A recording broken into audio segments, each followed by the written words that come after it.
अडानी को बचाने के लिए सारी लीलाएं हो रही हैं और इस लीला में इलेक्शन कमीशन भी शामिल है। आंदोलन करना संवैधानिक अधिकार है या नहीं, पहले ये बताएं। ये तानाशाही है, ये राजशाही है, राजतंत्र है, बनाना रिपब्लिक है, सैनिक शासन है, क्या है? आप जो हर जगह बैरिकेडिंग कर देते हैं, यूनिवर्सिटी कॉलेज तमाम इंस्टीट्यूशन में बैरिकेडिंग कर रहे हैं, क्या यूनिवर्सिटी बैरिकेडिंग का जगह है?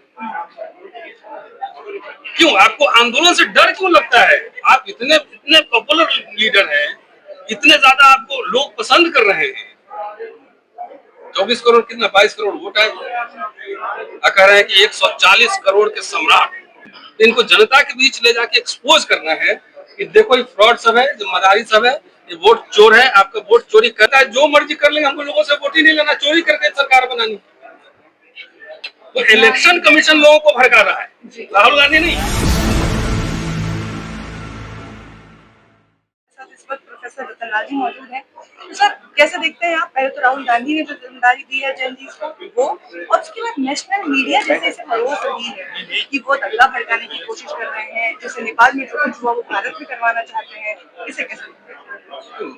नेशनल मीडिया जिसको आप कह रहे हैं वो तो सब ये पता है, तो मदारी मीडिया, बिहारी मीडिया, उसको तो सरकार से विज्ञापन लेना है, पैसा लेना है, तो भूखेगा, चिल्लाएगा, जो मर्जी है, जोड़ मरोड़ में पेट करेगा। क्या राहुल जी ने कहा है कि सड़क को उतर के विद्रोह कर दो? नहीं कहा। अगर वोट चोरी हो रही है, वोट चोरी का मतलब सिर्फ वोट चोरी नहीं है, वो सब तमाम संवैधानिक अधिकारों की चोरी है। कि वो समझिए आपकी शिक्षा की चोरी है, नौकरी की चोरी है, सब चोरी है। कैसा हो सकता है कि हर चुनाव दर चुनाव हम लोग जाते हैं और भीड़ में भीड़ नहीं होती, भाजपा की इतनी रैलियां होती वहाँ भीड़ नहीं होती, और उसके बाद जब रिजल्ट आता है तो पता लगा 1.5 लाख से जीत गया। क्या जादू है? जादू है? नहीं है ना। इसका मतलब कहीं ना कहीं दाल पूरे दाल ही का। और इलेक्शन कमीशन का जो रवैया है ना, वो एकदम बीजेपी का ऑफिस बन गया। और बीजेपी का जो ऑफिस है दफ्तर, और सरकार का इलेक्शन कमीशन का दफ्तर, अगर 4 सवाल मान लो पूछे गए सीआईडी से, और सवाल मैं पढ़ के सुनाई देता हूँ, टाइम कम कि वह डेस्टिनेशन आईपी दीजिए जिससे फॉर्म भरेगा। दूसरा, हमें उन डिवाइस डेस्टिनेशन पूछ दीजिए जिनसे ये आवेदन दाखिल। तीसरा और सबसे महत्वपूर्ण, वो ओटीपी ट्रोल दीजिए क्योंकि आवेदन दाखिल करने के लिए ओटीपी लेना पड़ता। सिंपल सवाल है। और इस डिजिटल युग में आप कहेंगे कि हम नहीं देंगे क्योंकि सब टिप्स पे अवेलेबल। इसके पहले भी राहुल जी ने ये कहा था ना कि भाई हमें CCTV footage, form 17 upload, CCTV से निशा का आनंद कैसे फिर लगाते कि उपराष्ट्रपति का चुनाव हुआ वो चित्र भी मेरी और पद भी मेरी। ये जो पूरी सरकार बेईमानी की हुई है, और इसलिए मुझे लगता है कि अमेरिका को बात पता है, इसलिए मोदी इतना डाटा है। मोदी साहब का कोई एग्रेसिव जवाब आपने सुना? ऐसे डांट रहे थे, गाइस जस्ट सिट डाउन, मैं तुम्हारी कॉम्प्रोमाइज करवा रहा हूँ, ऐसे डांट रहा था। चुपचाप महासर्वशक्तिमान बलशाली प्रधानमंत्री से मुंह से आवाज नहीं निकल। और वही इंदिरा गांधी अमेरिका को ठेंगा दिखा के पाकिस्तान बांट दी और बांग्लादेश बना दी। कौन सा सर्वशक्तिमान है? इनको एक आदमी को बचाना, वो है अडानी। अडानी को बचाने के लिए सारी लीलाएं हो रही हैं और इस लीला में इलेक्शन कमीशन भी शामिल है। मैं ये कह रहा हूँ, जिस मोबाइल नंबर की बात हो रही है वो मोबाइल नंबर कौन सा है, इस कंपनी का, सिम कौन सी कंपनी का लगा है, ये भी लाइए, उसकी भी जांच होगी, क्योंकि वो कर्नाटक के सिम नहीं थे, बाहर के थे। और मान लो कि एक ही कंपनी का अगर सिम मिल जाता है, सब एक ही कंपनी, और पता ही एक मोबाइल सिम कौन चला रहा है, कौन चला रहा है, तो उससे कनेक्शन पता लग जाएगा ना। मेरी बात समझे कि नहीं? जब मोबाइल एक ही कंपनी का, सिम एक ही कंपनी का, उसकी जब जांच होगी तो सारी साठगांठ जो है, जो पूंजीपति से और सरकार की और इलेक्शन कमीशन की साठगांठ है, वो तो स्पष्ट रूप से पता लग जाएगी। और इसमें डरने की क्या बात? अगर ये कहा जा रहा है, युवाओं को मैं भी कह रहा हूँ, आप भाई छात्र आंदोलन हुए कि नहीं? इस देश में हुए ना, 60% दुनिया भर में हुए। यहाँ भी जयप्रकाश किस चीज से निकले? इमरजेंसी में तो पता नहीं क्या बन के घूम गए थे साहब अपने। चश्मा वश्मा लगा के देखा, कुछ बना भी दिया हुआ।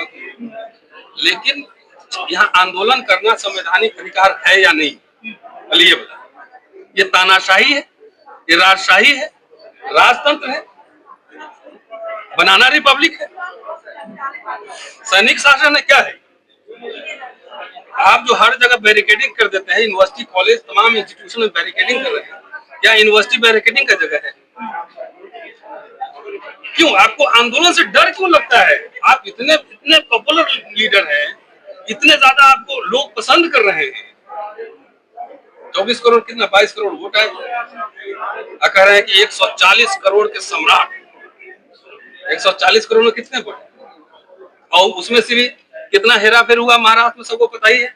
महाराष्ट्र में कई इलेक्शन पिटीशन पड़े हुए हैं, ईवीएम का केस पड़ा हुआ है, तो कोर्ट में क्या होता है पता है ना? कोर्ट में तो भाई डेट पे डेट मिलता है।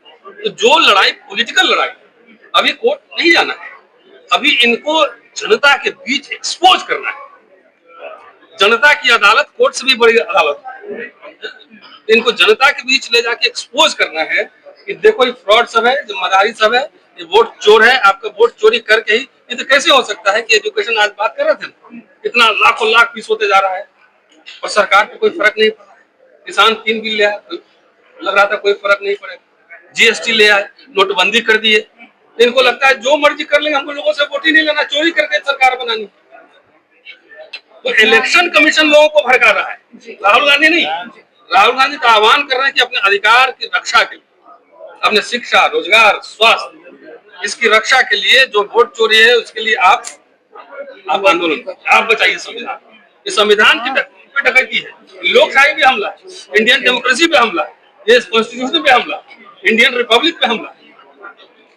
अब आपने शिक्षा का जिक्र किया, तो एक तरफ एनसीईआरटी से जहाँ सिलेबस हटाए जाने पर लगातार विवाद हो रहा है, वहीं दूसरी ओर अब स्कूलों में प्रधानमंत्री के बचपन पे बनी, बच्चों को उनका जीवन संघर्ष, उनसे प्रेरणा देने के लिए बच्चों को दिखाया जाता है। कहाँ नेहरू और कहाँ, लेकिन बच्चे देखेंगे तो मोदी का जीवन। कोई बात नहीं, डिजिटल वर्ल्ड है मैडम। मेरे से ज्यादा मोबाइल और कंप्यूटर मेरा बेटा जानता है, मेरी बेटी जानती है, मेरी बेटी स्कूल में पढ़ती है, वो हंसती है, हंसती है। ये इन्फिनिटी कॉम्प्लेक्स की सूचक है। आप डिलीवर कर नहीं पाए। एक सीरीज ऑफ स्कूल खुला बच्चों का, एक सरकारी स्कूल जैसे मान लिया नवोदय विद्यालय खुला या सेंट्रल स्कूल खुला, वैसा कोई फ्री ऑफ कॉस्ट एजुकेशन के लिए खुला, सबके लिए। ब्राह्मण भी पढ़ता, दलित भी पढ़ता, मुसलमान से आपको नफरत है, छोड़ दीजिए। उसी के लिए ओबीसी का प्रधानमंत्री है, ओबीसी के लिए कुछ खुले। कांग्रेस गवर्नमेंट ने तो ओबीसी को कम से कम सबसे बड़ा क्रांति किया कि एजुकेशन में रिजर्वेशन दे, कांग्रेस ने दिया ना। ये तो ओबीसी कह रहे हैं, तो 11 साल हो गए हम प्रधानमंत्री बने हुए, ओबीसी कमीशन खोले, ओबीसी के लिए कॉलेज यूनिवर्सिटी खोला। एक भी public institute, public sector, industry कुछ भी खोला कि बेचा। तो नेहरू से आप क्या कल्पना कर रहे हैं? जिस समय पाकिस्तान वहां पे सेना पे खर्चा कर रहा था, नेहरू यहाँ पे engineering college, medical college, university पे खर्च कर रहे थे। तभी ना वो 70 साल का कमाई है जो बेचा जा रहा है। ये आरएसएस बीजेपी का कमाई थोड़ी है जिसको बीजेपी और मोदी बेच रहे हैं। ये तो वही इंदिरा गांधी, नेहरू, राजीव गांधी जो बनाया था पब्लिक सेक्टर यूनियन, उसी को बेच रहे हैं। एक भी बता दीजिए ना, आप ही नाम बताइए, आप तो journalist, popular journalist, you tell me any institution, public enterprises बोला गया है सर। तो अपने फेलियर को छिपाने के लिए नेहरू तो चाचा नेहरू बोलते थे, इनको कोई काका मोदी बोल रहा है, मुझे ये बता। मुझे नहीं पता है कि नेहरू जी अपना फिल्म बनवा के अपने जीवन काल में दिखवाया हो, नहीं।